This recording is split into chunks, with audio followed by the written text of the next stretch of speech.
याच इमारतीवर त्यांनी आतापर्यंत लाखो रुपये शासनाचं वेतनेतर अनुदान उचललेलं आहे आणि ही बिल्डिंग तयार करण्यासाठी सुद्धा शिक्षकांनी पैसे दिलेले आहेत.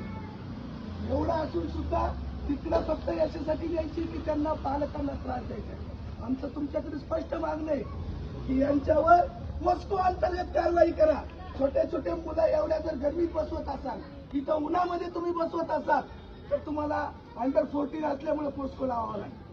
त्याच्या शाळेचं जे ट्रान्सफर आहे, जे इलिगल आहे, बेकायदेशीर आहे, तात्काळ इथं परत आणा. कुठलाही पालक दुसऱ्या शाळेत जाणार नाही.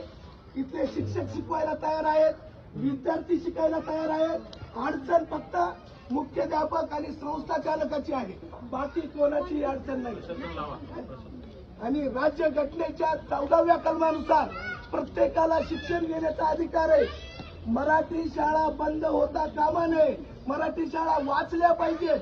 या शासन वारंवार प्रयत्न करते.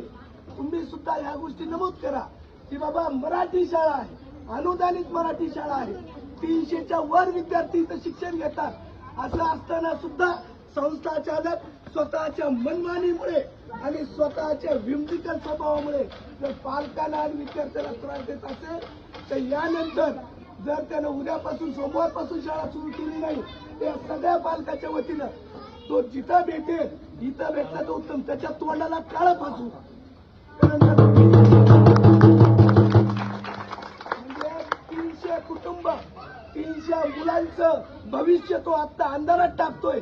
उद्या चालून हे मुलं इंजिनियर होतील, डॉक्टर होतील, एक सुजाण नागरिक होतील, राष्ट्रासाठी काम करतील.